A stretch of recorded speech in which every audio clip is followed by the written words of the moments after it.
First play here, it's a gun formation. In a formation, I know in my offensive terminology as a gun split double stack look. Out of a 11 personnel look, the strong side with the Y is to the wide side here. Gabriel breaks the huddle, comes to the line, and sees a middle field closed look out of a nickel personnel on defense with a safety type on the line of scrimmage to take the H receiver here. So to the strong side, I have 3 defenders against 3 eligibles, straight up man coverage. On the weak side, on the stack side, I got 2 DB types, so I know it's cover 1 hole in a split second. It can't be cover 1 robber because obviously you need 2 safeties for that, for one to come down and be a robber or thief. And I think any quarterback in the league but Gabriel Dillon would love this look. He has, as I said, 3 players to the strong side. So in terms of identifying blitzers, Dillon knows number 15 here, Jalen Phillips. He plays outside linebacker,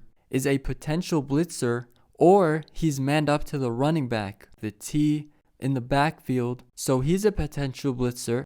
Then there's the Will in the A gap in the double mug look, who is also a potential blitzer or a rat defender. So the Will linebacker is either coming or he's going to guard the middle. So I've identified my blitzers there. Now I'm going to the left. So I look to the left side, my weak side, and I see 2 players on 2 eligibles. So there's no potential blitzers there. I'm safe on the left side here. But I'm thinking to myself, they could send a simulated pressure from that side by zoning out Chop Robinson.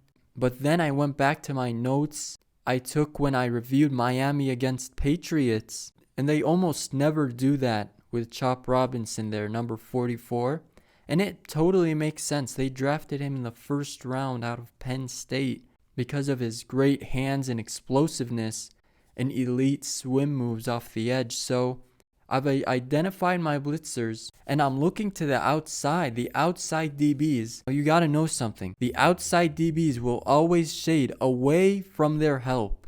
So here, the middle field safety is his help. You see the space between him and the sidelines, and he needs to protect that, so his leverage is toward the outside. So I think everyone but Gabriel loves this look. So after identifying the blitzers, I'm going to call out my offensive protection. So I'm calling a half slide right towards number 15, the outside linebacker, Phillips, with my running back on a check and release, and I want him to run a wheel, route if his man doesn't come. So I'll explain. I have a half slide right means the right tackle blocks number 15, the right guard has the 3-tech defensive tackle. Then the center has number 25 here, who is a middle linebacker in Tyrell Dodson. And the left guard has the defensive end, and the left tackle has the star of that line, Chop Robinson, number 44 here, right? And the running back puts his nose in and blocks if the Sam linebacker comes.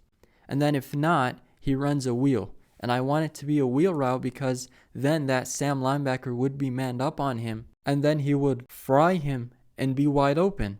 Unless Jalen Phillips is manned up on the running back. But that's when I'm going to have all the time in the world in the pocket. Which most likely isn't the case because you see number 15 in a blitzing stance here. And even if he bluffed it, I would still be good because I would have time in the pocket. But you have the running back here good. You have the protection perfect. And by the way, the quarterback should be taught to acknowledge all this by me as an offensive coach in like seconds after the huddle breaks. Okay, quarterbacks? So the play called here is a dig to the X wide receiver on the strong side with a smash concept to the stack side to the top of your screen here. And I see, as I said, this dig route. I know he's cutting in. He's against an outside leverage guy. All I need is for that rat to blitz, and I'm just ripping that guy. I'm throwing it to him because the middle of the field is going to be wide open, and my guy's going to burn this cornerback. That's the number 1 read I want to throw to in this situation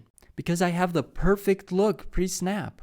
And then if that's not good, I'm okay. I'm looking to the smash concept and most likely throwing the pivot because the smash route or the corner is going to run directly into the safety and be doubled. And that's the point. It's opening the dig route for you even more. And then if no middle linebackers come, even better, the center and the guard double team the 3 tech, and life's great. So here we snap the ball. You see post snap, they send 6. So I plan for it.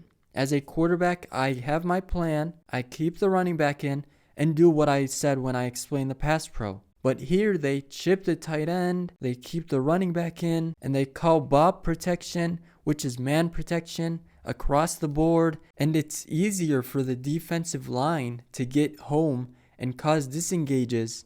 And he's standing in this collapsing pocket where he has more time than he should, knowing that it's a send 6, knowing that he has the best interior lineman, the top 2 interior linemen in offensive guards Wyatt Teller and Joel Bitonio. Oh, and they have a top 5 center in Ethan Pocic, and they have 2 top 5 offensive tackles in Jack Conklin and Cam Robinson.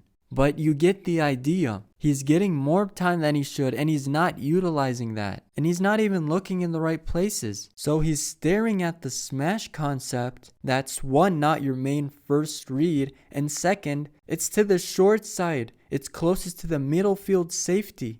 Why would you even glare at that? Unless you're looking the safety off, which in this case isn't necessary. But I usually love it in a lot of plays I call against middle field closed. But not in this case. You teach the quarterback to comprehend the play the way I broke it down pre-snap, and to look to the side opposite to where the middle field safety goes in a middle field closed look. Or look the man off, or look the safety off, or do something in that nature. But there is no need for that here. The safety is to the smash side. He runs into the middle field safety man to engage with him, and everything's perfect. Everything's ideal. All you have to do is rip the dig route at the break. It's as simple as that. And I would maybe say he's looking the safety off. Let's just assume that. That's unnecessary, and it's not supposed to happen because the smash, the corner is running into him regardless. But let's just assume that's the case. Although I highly doubt it is. He doesn't even look at the dig. Like, I don't understand. You have man coverage. You have no rat defender, and everything's given to you. It's the perfect situation to put the quarterback in this particular play. Now, Shedeur Sanders, when I used to study him in college, because I adored primetime Sanders, I used to study Shedeur. I study a lot of quarterbacks. It's not just him because of Dion. But in general, Shedeur would hit those. Like, Shedeur would hit those. He would take those. Now, is Stefanski seeing something in Shedeur we don't? Absolutely. Because it's the NFL. It's not college. He's not in Colorado. He plays far better opponents. And I think he sees something we don't. But in general, Shedeur takes those. And would have Shedeur made that play? Yes. Would he be able to continue? I don't know. And I think the answer to Stefanski is no, which is why he isn't starting. And it just made my blood boil. I cannot comprehend how Gabriel did not recognize, and he didn't even look at it. Just a typical missed opportunity by the Cleveland Browns and Dillon Gabriel.